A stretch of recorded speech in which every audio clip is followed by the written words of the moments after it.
Friday night. What do you want to start? Well, let's start with the biggie. Number 1 against number 2 in Class 3A. Excuse me, District 4. Showdown between Cedar Rapids Xavier and Western Dubuque. That is at Epworth. Western Dubuque ranked number 1. Xavier number 2. Both teams are 6-0 overall. 2-0 in the district. Linmar. We got, I'm trying to think here. We'll have to find it. They both won last week pretty easily. Xavier defeated Wahlert last week, and Western Dubuque beat Center Point Urbana, I believe. Okay, very good. Very good. I think we've all kind of been waiting for this since the semifinal game last year. The final game, wasn't it? Finals. The 3A finals last year. Boy, I can go so many ways in this game. So many theories on who's going to win and why. But I'll let you guys start. Fire away, whoever wants to go first. I think it's just a lot depends on how Western Dubuque approaches this game. We talked about how we've been waiting for this game for 10 months. I'm sure they have too. I'm sure they're going to be jacked up to play. But can you be too jacked up to play a game like this? You can. I think a lot just kind of depends on their approach. I could go a lot of different ways on this game too. I've liked Western Dubuque all season. They've been my number 1 all season. So, although I really, really think Xavier could win the game, it would be hypocritical of me at this point to take the Saints in this one after I've had Western Dubuque on top all year, and I'll go with the Bobcats. KJ Calvin Harris has had quite a year. Obviously, passing the ball, 79 and 113. That comes out to 70%, 69.9. 1,202 yards. He's got 15 touchdowns and no interceptions. So if you're Xavier, it's defense. That's where you got to start, right? That's where you have to start. But the one thing with I think the Western Dubuque offense, they have a lot of weapons. You have Harris where it obviously starts. But you've got a nice backfield tandem in Jake Hosh and Ben Bryant. They can beat you a couple different ways. The biggest thing I think that has emerged for Western Dubuque is Will Birds, and I wrote about Will Birds for this week's feature on the Gazette.com. Give it a read, but Western Dubuque had a big playmaking hole to fill after last year with Drake George, who was the top receiver in 3A last year. And Will Birds had 5 touches all of last year, and now he's really kind of ascended. Was a big playmaker. We saw him mainly defensively, and then on special teams. 2 big kick returns against Sergeant Bluff Luton in the state semis. Had 4 kickoff returns for touchdowns last year. So he had that big playmaking ability to step in.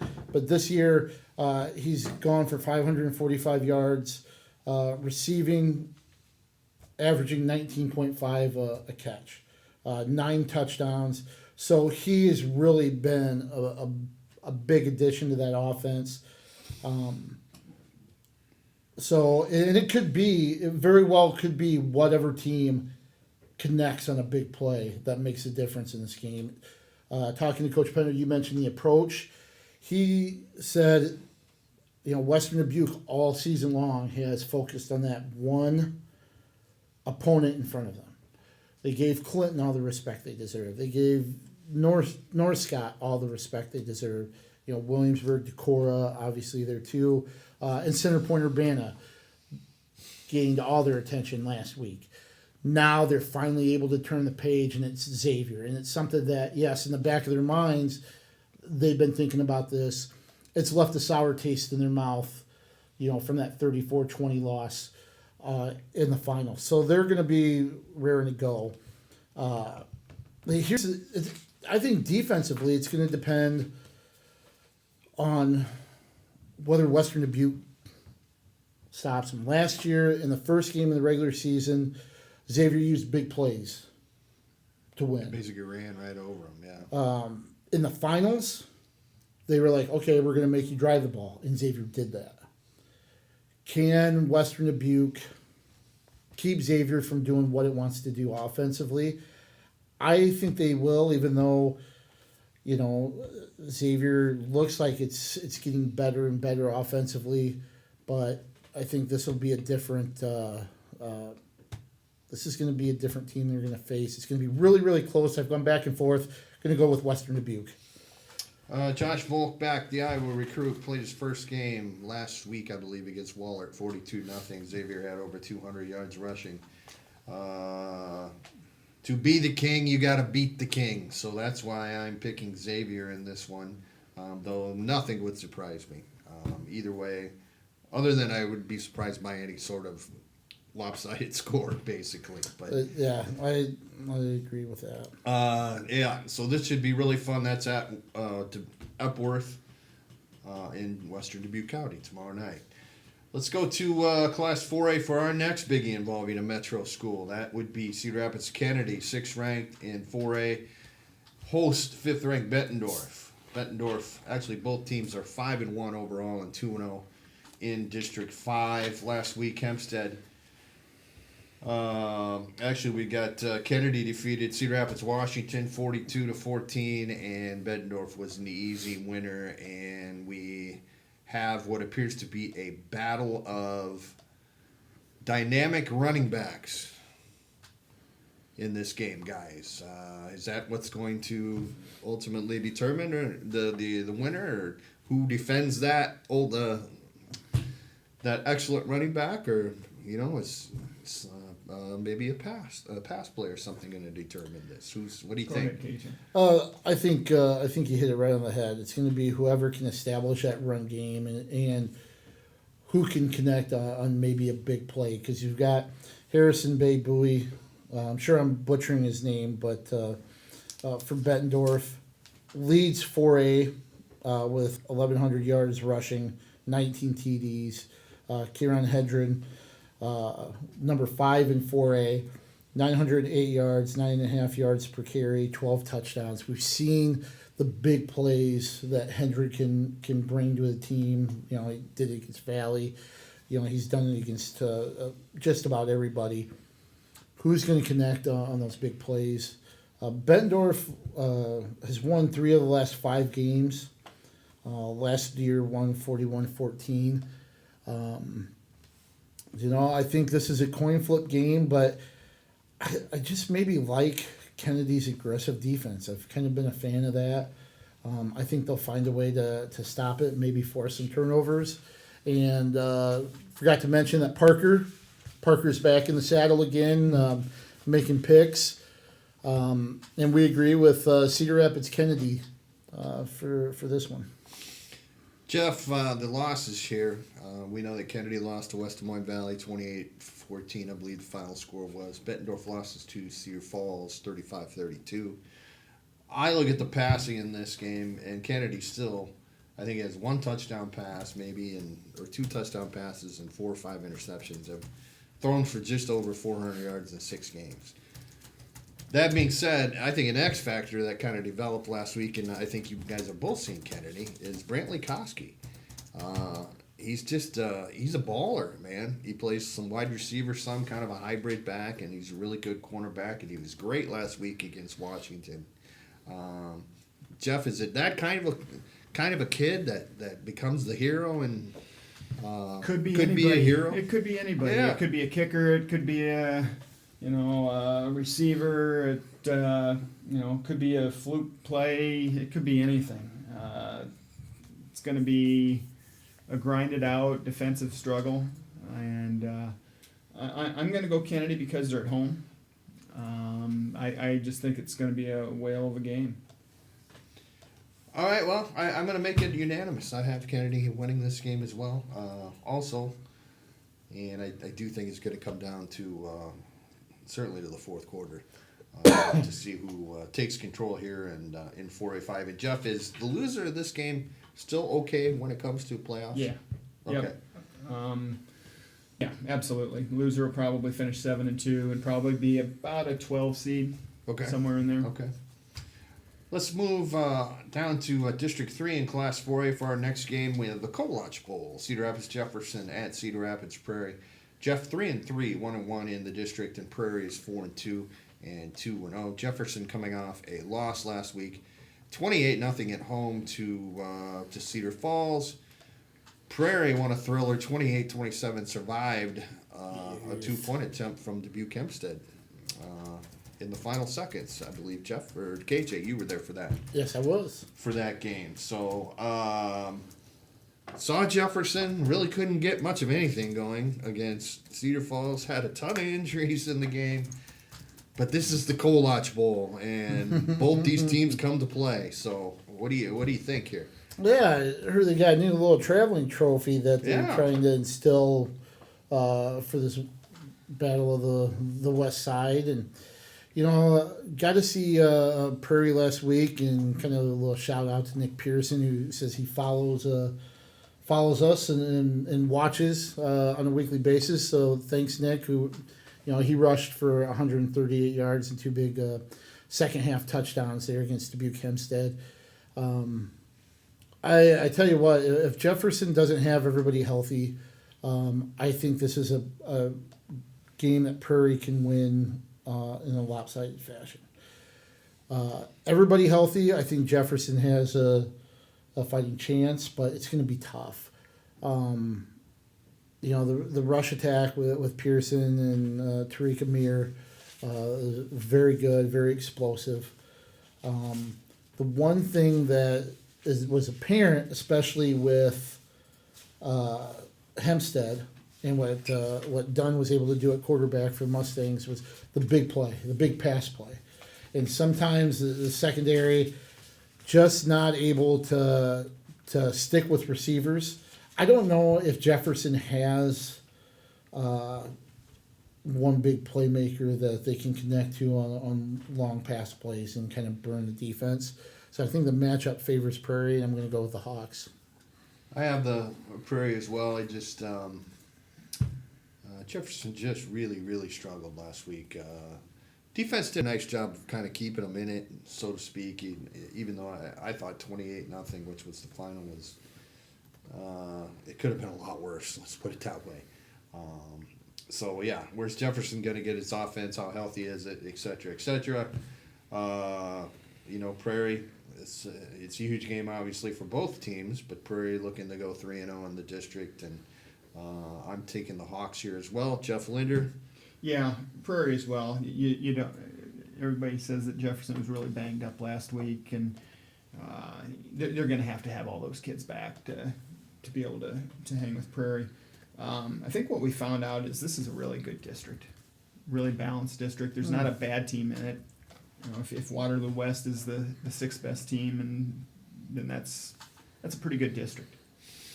The Butte schools are getting better. I think, looking at the playoff stuff, Jefferson's got a chance to get in, but they're probably going to have to win out, which is going to be difficult. And Prairie probably has room for one more loss, but they still have to play Cedar Falls. Move down to District 4 for our next game. Davenport North is at Iowa City West. Davenport North 4-2, 1-1 in District 4. Iowa City West 1-5, 1-1. Davenport North with a 43-19 victory last week over Iowa City High, and West High lost a pretty big and important game there to Linn 28-12. Kind of a renaissance.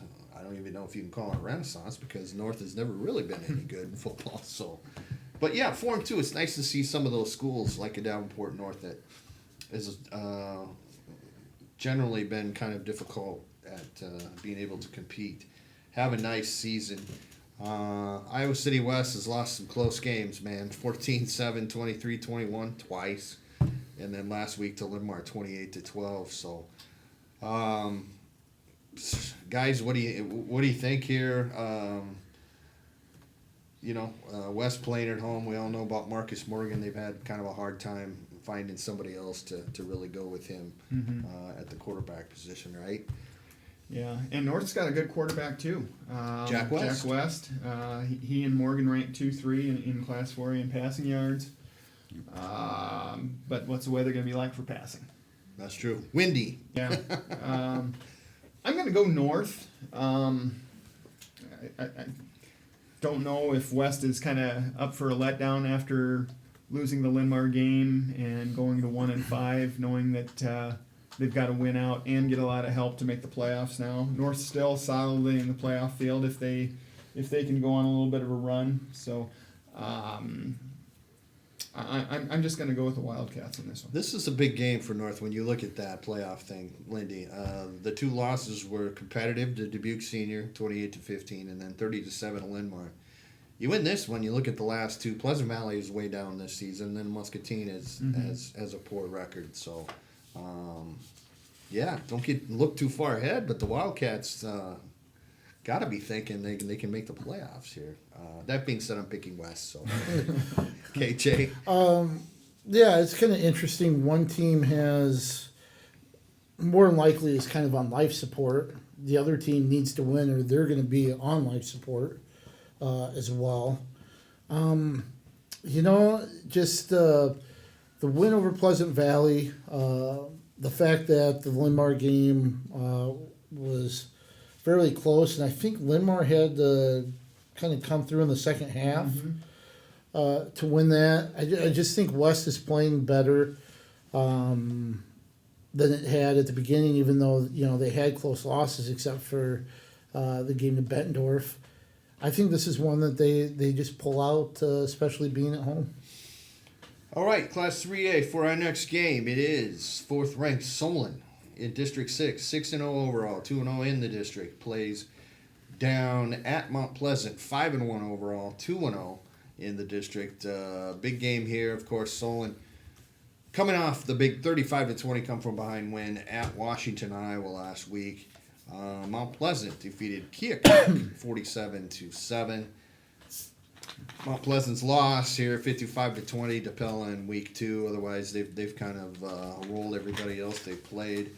Guys, do they have enough to hang with this Solon team? Might be a good week to play Solon in that that was a really huge come from behind win last week for the Spartans. Maybe catch them in a bit of a lull. I'm absolutely picking Solon in this one. So much fanfare around Xavier's win streak the last few years, and justifiably so. But Solon quietly has won 32 regular season games in a row. Wow. Dating back about a little more than 3 years now. So I think the last loss was against Regina in 16, if I remember correctly. But they're on a heck of a run, and I think it continues Friday. That's pretty impressive, and I'm not trying to poo-poo that at all, but they have been placed in districts again, down in southeast Iowa where generally the competition isn't as deep or as strong probably as it would if they were to be sent another direction. Not saying that win streak is unimpressive or anything like that, because certainly it is. I like Solon in this game too. KJ, but for some reason I just think Mount Pleasant's going to keep this tight at least for a half. I don't. No? I don't want to offend anybody, but I think this is a year in and year out have against a program that is better, but I don't think they're at someone's level. I mean, I know records and stuff can. Records might show something different. The win over Pella, I think the loss to Pella, kind of showed a little something about where this team actually is. And Solon, I think gets overshadowed by Xavier and Western Dubuque a little bit. But I think they're a top team in 3A. I just think both programs are at two totally different levels right now, and Solon will come through. I will point out that last year's game between these two, which was at Solon, finished 34-28 in favor of Solon. So that's my defense, and I'm sticking to it. It was still a win, right? Yes, it was. Yes, it was. Just Our next game, Class 2A, battle of top 5 teams here. Man, it's a good week for matchups this week. Wacom, number 1, 6-0, 2-0 in District 4, plays at Waterloo Columbus, also 6-0, 2-0. walk-on just keeps walking on, I guess, basically.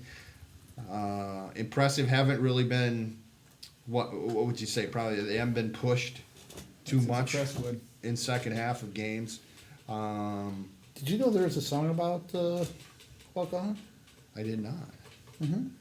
What's the name of it? It was sung by Nancy Sinatra. These boots are made for Walk On. Oh, really? Yeah. I'm pretty sure. I'd have to look it up on YouTube, but I'm pretty sure that's what it was. I've heard that song, but I did not know that it was about Walk On Iowa. And that's what they'll do. They'll walk on with a win against Waterloo Columbus. There's my pick. 55-14 win over Olin last week, by the way, for Walk On. Closest game has been, as Jeff mentioned, 26-21 back in week 2 over Crestwood. Waterloo Columbus, 42-0 over Anamosa last week.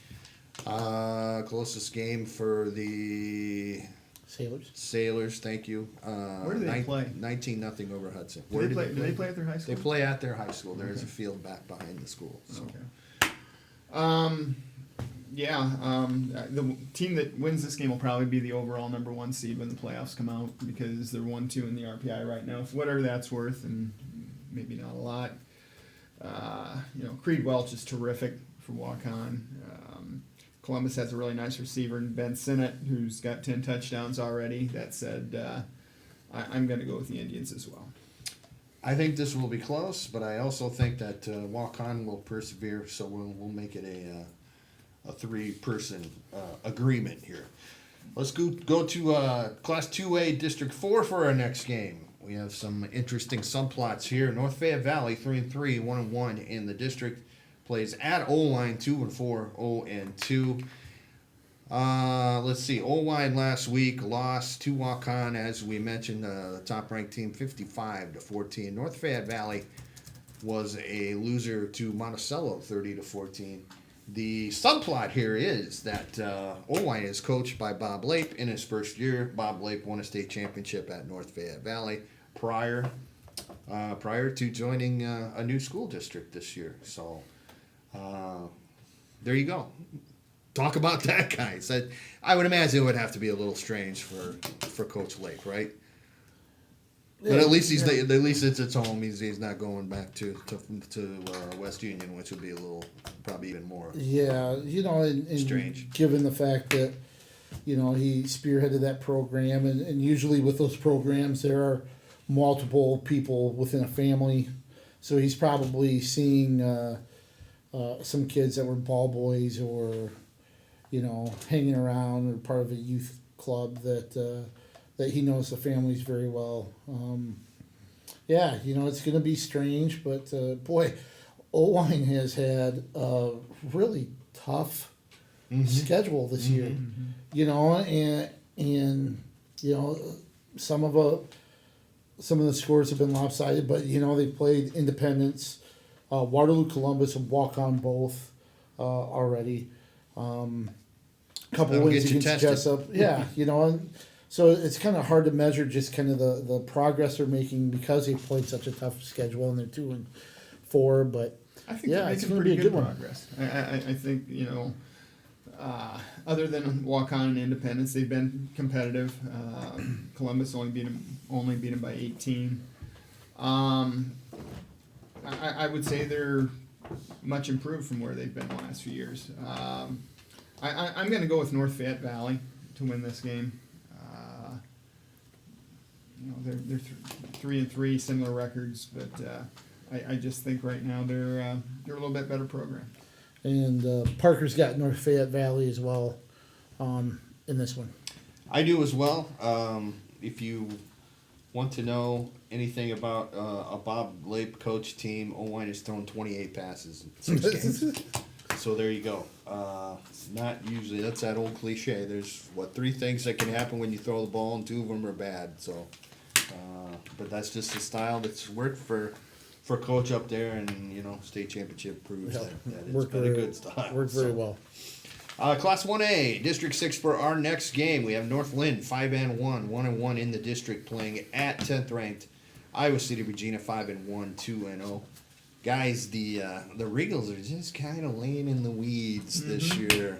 This is they lost handily that first game to Xavier, but they've kind of shellacked just about everybody else, and I'm guessing Coach Marv Cook and the boys down there probably love the spot. They're probably having a lot of fun with this, aren't they? Yeah, absolutely. Yeah, and they've got a really good passing attack with Cook and Wick, and I think it's a team that's gaining some momentum and is going to be a really tough out in what's going to be a really strong 1A playoff field here in a few weeks. North Linn, nice team, 5-1. They were not competitive with Dyke New Hartford, but they've been very good other than that. I'm going to go with Regina in this one. KJ? I think the Regina defense has seemingly gotten better, since that opener against Xavier, where they gave up 35 points. Williamsburg put up some good numbers, but outside of the Williamsburg game, the total has just kind of shrunk each game. So I think they're starting to get better on the defensive side, and to go along, offensively, they've been playing at a high level from week 2 on, as well. However, Parker is going to go with North Linn on this one. Parker actually took so much grief from Coach Jared Collum, if you remember. He picked Edco and had the message that it was just business. Well, not just business this week. He's given in and showing his respect to Coach Collum and the Lynx. So he's going to go with Collum and the North Linn team with an upset. You can take the boy out of Linn County, but you can't take the Linn County out of the boy. Right. I just think Regina's a better football team, and Regina's going to win this game. So, Parker, God bless you. You know a heck of a lot more than we do on this one. A couple more to look at here. Class 1A for our next one is District 4, and it is the tire iron game, as they used to say, of Dubuque County. Cascade at Dyersville, Beckman. Cascade is 2-4, 1-1 in the district, and Beckman is 4-2 and 1-1 in the district. And I wouldn't say this is a heated rivalry, because I get the impression that it's more a rivalry of respect, where everybody knows each other and they respect each other. So it's not really a heated rivalry that way. Do I have that right or wrong, guys? I would say so, especially, I'm thinking baseball wise. Yeah. These two schools, baseball wise, usually have some great back and forths. But I think there is a measure of mutual respect between these two schools. Maybe a little bit more so on a different field, but I'm sure it carries over, since many of the athletes, at these two schools are multi-sport athletes. Mm-hmm. And heck, they might live across the street from each other. Good, absolutely. Good. I would have said before last week that Beckman was a heavy favorite in this one. They were rolling along at 4-1, but then something happened last week and they got thumped by Bellevue right out of the blue. So I think with that, I think this becomes a really close game, and I still like Beckman at home, but I think this is going to be a really interesting game. And you look at Cascade, too, coming off an impressive win last week, doubled up Northeast 36-18. Tough schedule. Played Monticello, which we know is a good team. Lost by 7. Lost to Benton, we know is a good 3A team. Maquoketa Valley's not a bad team. And played number 1 Walk-On. And then lost by a point to North Cedar, and we know North Cedar's had kind of a bounce-back type of season, too. So this to me, again, is another one of these games going right down to the wire, and I think it could go either way. I picked Beckman, though. The more I kind of researched this, I kind of think Cascade's going to win, but I'm going to go with the original thought. Never change your mind after the original thought, right, guys? So one more, and it is a doozy in Class A. Second-ranked St. Ansgar. Just Cascade is Parker's pick as well. Oh, I'm sorry. I did. Sorry. I thought you got that in there. Cascade. Parker's got Cascade. All right. St. Ansgar, second ranked in Class A, at number 9, South Winneshiek. 6-0, 3-0 are St. Ansgar's records. South Winneshiek 5-1, 3-0. This game is polar opposite as far as offensive philosophy. South Win is going to wing it all over the field. St. Ansgar's just going to line up and try and run over you. So which style is going to win, guys? Weather. Conditions might Yeah, have that's a right. big... Weather, I think, really favors St. Ansgar in this one. Southwind likes to chuck it around, and St. Ansgar likes to run it. And both really good teams, really potent. I think the weather's really going to favor St. Ansgar. And that's What do you think? that's I unfortunate that way too when one team's offensive game plan kind of gets affected by the weather, but so be it, right? And I just think St. Ansgar, they're a very experienced group as well. Kudos to Southwind, too. They took care of business against Nashville Plainfield last week when that very well could have been a game that was a lull between that exciting win against Wapsie Valley and then St. Ansgar being the next week. But you saw the Warriors really take care of business. I think it's going to be an exciting game between the two. I'm just going to go with St. Ansgar. Parker and I agree on that, and I think it might be pretty close. It might be a totally different game if they played this one in the Dome. Yeah, True. That's true. Jacob Harold's had a nice season as quarterback at Southwind, threw for 190 something, I believe, last week. And in contrast, St. Ansgar 196. Thank you. In contrast, St. Ansgar last week in its win over Hudson threw one pass and it was incomplete. So we all know that the Saints are a big team physically up front, and that's the way they play. I'm just kind of looking up and down. Jack Seaver hit 192 yards and 6 touchdowns for St. Ansgar last week. The week before that, St. Ansgar threw 2 passes.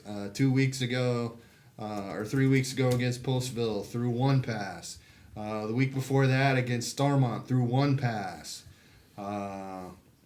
You kind of get the gist of it here. I gotta find out exactly how many passes the Saints have thrown here, if you can bear with us. But it's just you go with what you know, right? And you go with what works for you. And if it's still in this day and age where everybody wants to run the spread, and you're a power football team, go with it. So, and it's not just one horse they're riding either.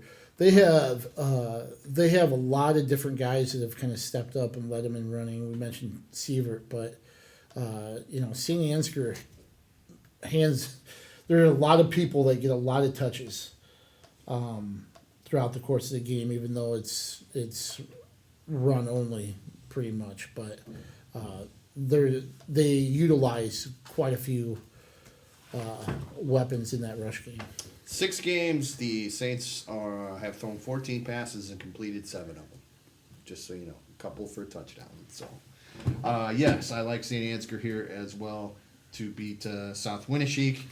Guys, where are we at next week? We might hit some weather. Actually, tonight we might hit some weather. Game out at Kingston between Cedar Rapids, Washington, and Davenport Central. I'll be there for that one at JEJE 66.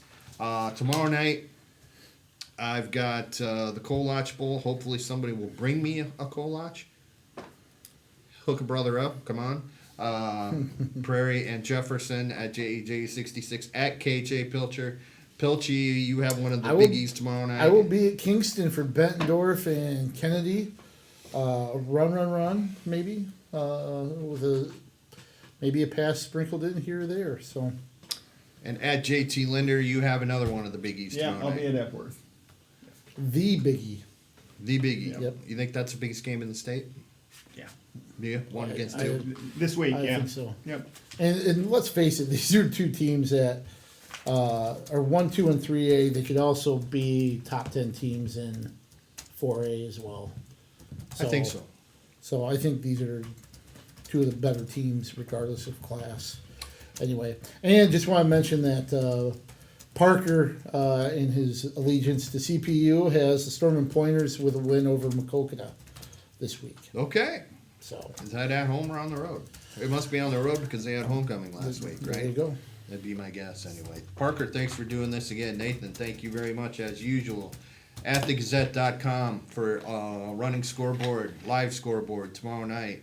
All kinds of game stories, everything you want to know and need to know. Enjoy week 7, folks, and you might want to bring a cap or something because it's going to be windy. Thanks for joining us. We will talk to you next week. Iowa Prep Sports Pick'ems.